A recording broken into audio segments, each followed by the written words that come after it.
Oh my goodness. I almost want to do it just for the name. So I'm going to do it just for the name.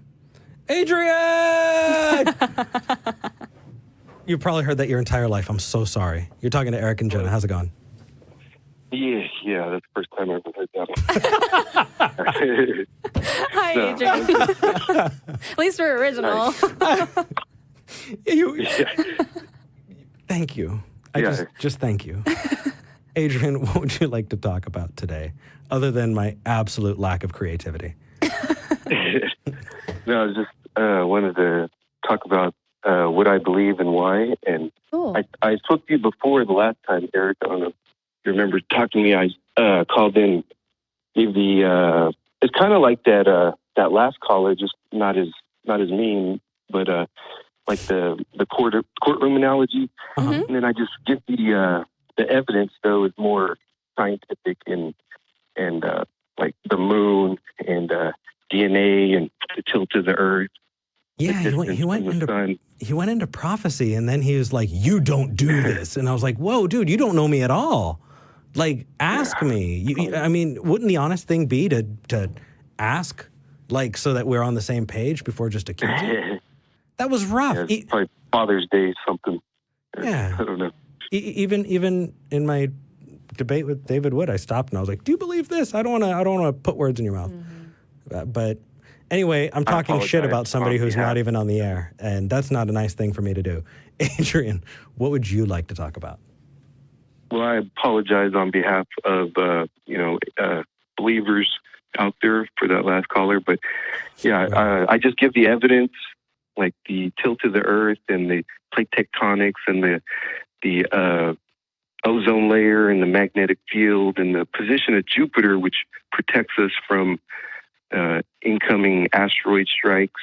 Mm-hmm. And there's just a lot of evidence that looks to be design. And I think you were saying that, things can, nature can sometimes just give the appearance of design. Mm-hmm. And not even that, some of them are a stretch. So, like, if we want to talk about, plate tectonics and that kind of stuff, that's just how physical things interact with each other. That's just the fact of our Earth. Adding more onto that would actually require more evidence. So, the example that I gave in the past I don't think was a good one because it was about morality and it always devolved. So I'm going to try a different example, and that is gravity. Let's say you're dropped onto this planet and you let go of something and it falls to the ground, and you're like, okay, this is a thing that happens. When I drop something, it falls to the ground. I don't know why it happens. I know that it happens. And now it's up to me to explore and find out why it happens, right? Right. And so we see these phenomena, such as the tilt of the earth, the complexity of DNA, and all of these things that you just described. And we see that it happens, and now we're asking why it happens. And some of them, we've got some amazing explanations. And I'm sure you've looked it up, right? Right. Okay. Yeah, so, and you don't exactly need to know, like, why it happens. You just need to know, like, what are the possibilities of that? Totally. I don't need to know how my car works to be able to drive my car, right?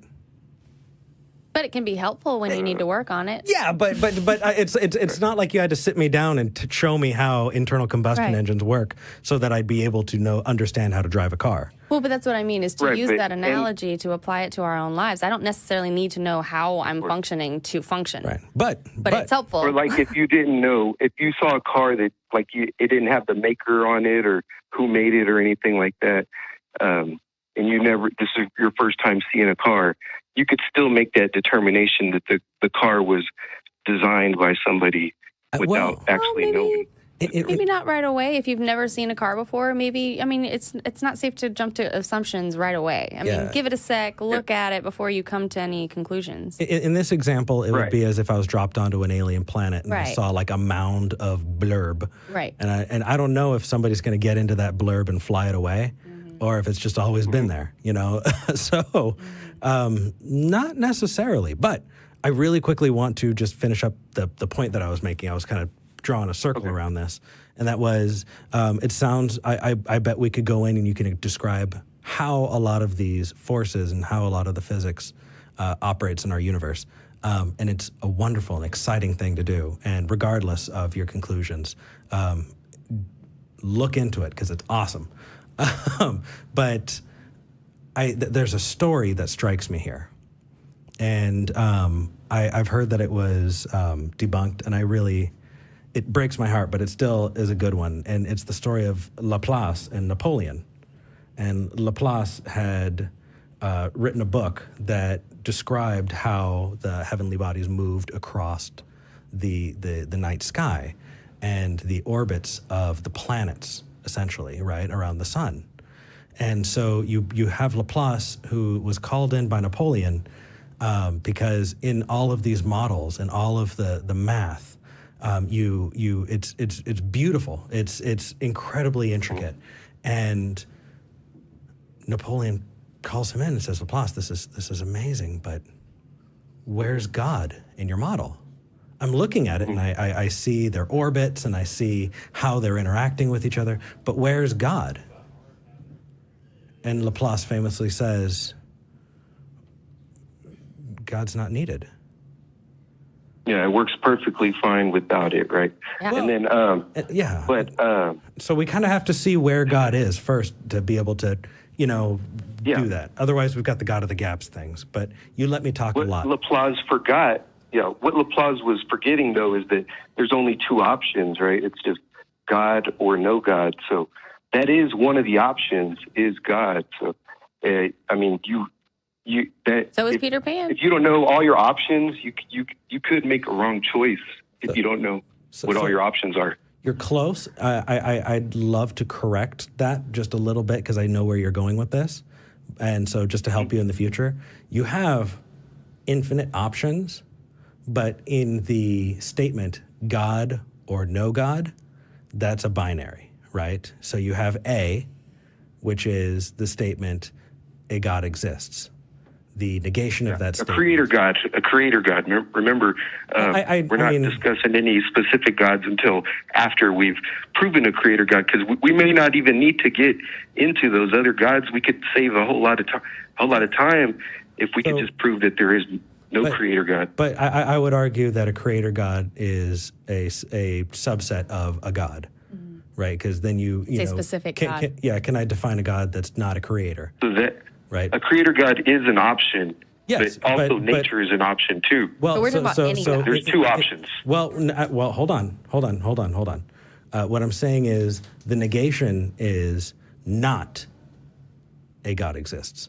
So it's A or not A. Not A doesn't carry information. It's just the negation of the statement. And so when you're giving a binary, it's either one thing or the other, then if you want to really give that binary, it's going to be a God exists or not a God exists. But what you said is you need to know all of your options. And when you do that, it's no longer a binary. We can come up with a whole bunch of wacky stuff. There's only two options, and you need to know those two options. Well, that's why I'm trying to help your language here, so that I don't know why I'm trying to help, but I'm trying to help. I want you to be the better person no matter where you go with it. So there are more than two options. You're my hero. You need way higher standards, Thank you. sir. No, he's my hero too. I will say that I learned a lot of logic and reason from watching these atheist shows. That's something that I did not learn from religion, and I thank y'all for that, and and I thank God really for logic and reason also. We've got to get there first. I would actually, I agree with the former statement and not the latter. But you know what? Keep thinking about why. Yeah. So, but anyway, the binary I think is something that I'd really like to leave you with, because unfortunately we're getting low on time, and I know we just had a whole bunch of fun and didn't get to the thing you wanted to talk about, and I'm sorry for that. I hope that you can call back and we can jump in. But if there's anything that we can take away from this, it's that in logic, you have three laws, right? Identity, non-contradiction, I was going to end on my middle finger. Wasn't going to do that. Excluded middle, right? And if we can do those things, then we can figure out a whole lot. If you want to talk about other options, I'd be happy to. It's just may not be comfortable. It may not fit into the narrative that you're thinking, but call back and I'd love to be able to have that conversation in 2 weeks. Or you can talk to Jamie next weekend. All right. Well, now you know why I believe and what I believe, and just wanted to let you know. Adrian. You're awesome. Way more than that. I want to dive into that head of yours and learn all about you. So call back, okay? All right. All right. Thank you for calling. Take care, brother. All right. God bless. Oh, come on. He didn't... Maybe, maybe not. Who knows? No, you know what? As nice as he was, I'm sure that's just like reaction. It could be. In my mind, he said, God bless, and hung up and went, ooh, I bet you that was unconsidered. Okay. Oh, well. Nah, it's okay. It is what it is.